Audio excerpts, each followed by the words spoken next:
How's it going, everyone? So Apple finally finished wrapping up WWDC, but in this video we're going to go ahead and just strictly cover everything new on this latest version of WatchOS 27 because they actually made some cool features finally useful for once. I'll elaborate more in a little bit, and of course timestamps, all this stuff will be in the description down below for your pleasure. Let's start off with the bad news, and that is the compatible devices. If you have a Series 10 or newer Apple Watch, you're safe. Anything older, you will not be getting this software update apparently, which is a darn shame. This also, shockingly, includes the Ultra first generation, which in my opinion is really shocking news because that watch is still is a new, very modern watch. So let's start off with the new look for WatchOS 27. So here it is installed on my Apple Watch Ultra 3rd generation. And one of the new changes you will immediately notice is the glowing hands. So now it's actually easier to see what time is it when your watch is like down like this, where previously it was kind of hard, especially if you had night mode enabled, but now the hands are actually highlighted with the night mode on the Ultra watch. So that's quite interesting. Not sure how I feel about that, but it definitely does make it easier to see what time is it whenever your watch is like away from you. So that's quite interesting. Now another new change is the double tap gesture. Before, the double tap gesture would just allow you to move down menus, but now you can actually like hard press and then soft tap to select, making the hands-free double tap gesture much easier to operate and really use everything hands-free. So that's a new change right there, which is quite pleasant. Now animations are also new too, like that notifications that popped in. So now whenever you tap on notification, it has like a new bouncy animation. That's pretty much the entire theme for this version of iOS, including WatchOS. But if you scroll down, a new icon will appear right here, which will allow you to quickly mute some of these things. So before you had to go in your notifications to slide to mute for like an hour or so, now you actually have a dedicated icon telling you could do it at all times. So here is the previous version of that, so I can give you a side-by-side comparison. So when you brought down like a notification and you click on it, you wouldn't see like a mute icon at all.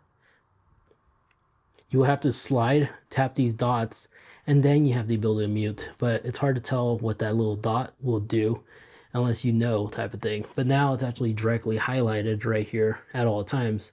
So even the old notifications, as an example, if I get out of this one and pull this one down, click on it, and you slide, you still have the dots to mute.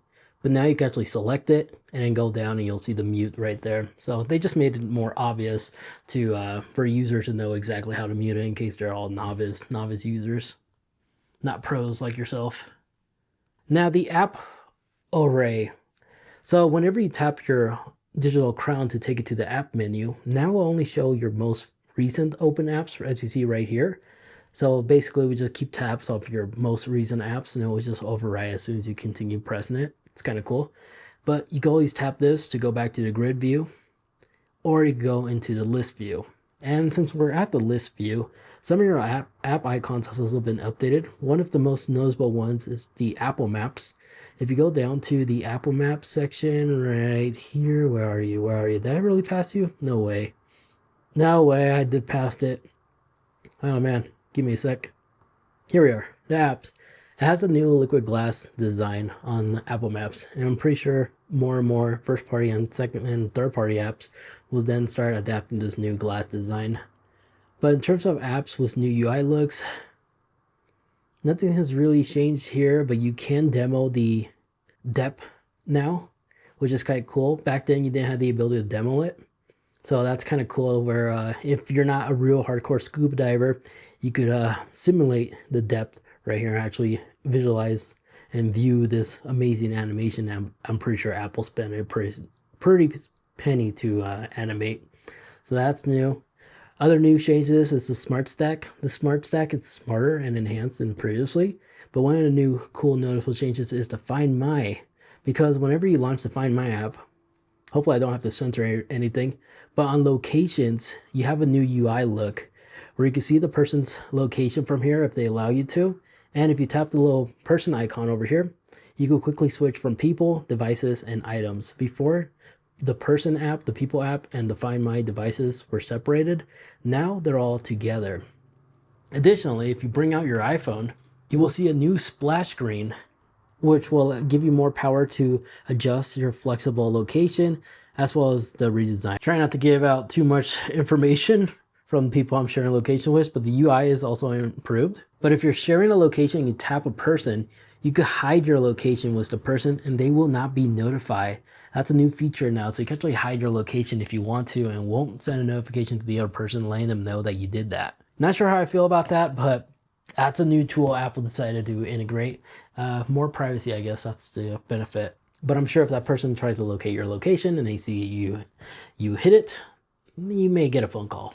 And then folks, if you've been enjoying this video so far, like to support the channel, enjoy what I'm doing, if you could kindly take 2 seconds to hit that like button and like, that really does help out the channel, as that allows the channel to be powered by you guys, the viewers, which is why you can see sponsorship segments taking like a minute or two off your time. Thanks to you guys by just hitting that like button and like, allow the channel to be run brand free without sponsorship segments for like a VPN or something that you really don't need.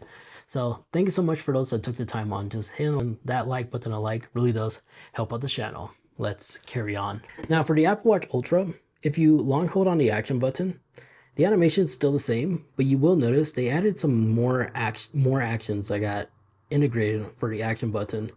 Not just the Shazam one, but the translation, I think that one's new. And I think dive was always there, but let me know in the comment section if that was new. But waypoint, I think that one's new, because before we only had backtrack. We never had waypoint or anything like that. Now whenever you start your workout, the workout is the same, but Workout Buddy got some more new dialogues.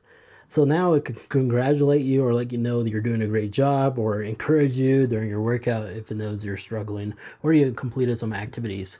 Additionally, Spanish Workout Buddy is now compatible too. So new language for Workout Buddy. I'm pretty sure more and more languages will be soon compatible with the Workout Buddy for the Apple Watch. Now the control center got some new animations. That's pretty much the whole thing with iOS 27 as well as WatchOS. New animations everywhere. Activate theater mode. They do like a little dance now. Any icon has like a new animation now whenever you tap on it. Including like lock your watch. Not sure why I did that. Even the lock screen is new, slightly animated as well now. But if you activate water eject, it has a little raindrop animation now. When you click on it and you long hold to eject, animation looks to be slightly enhanced. But a new app that was supposed to be added, which is still not available, but we are in the developer beta after all, is the Siri app. The Siri app is still not here, but I'm sure over time we'll start seeing it. But as right now, the Siri animation is still the traditional one that we've known and loved in the past. We still haven't got the new Siri look, unfortunately, or the Siri AI app to continue resuming conversations from our iPhone to our wrist.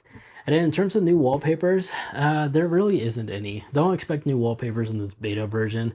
Typically, when we start seeing new wallpapers when the next generation Apple Watch gets released, but if you go into your face gallery, nothing new. It's the same thing what we got last time. There we guys have it. That is everything new that was added on WatchOS 27 side of things. Now currently it is a developer beta. The public beta is said to be released next month, sometime in July, and the official release, the non-beta version, when it's working and everything, all the bugs are resolved, will be released for everybody else sometime during the fall. But other than that, you are up to date on all the new changes coming out to the Apple Watch. If you'd like to watch more, maybe you'd like to see the cool updates on the CarPlay side of things on iOS 27, I covered that in greater detail in this video over there, because they actually added new wallpapers, and you can check it out right over there, as well as some other UI tweaks here and there. Anyways, thank you so much for watching.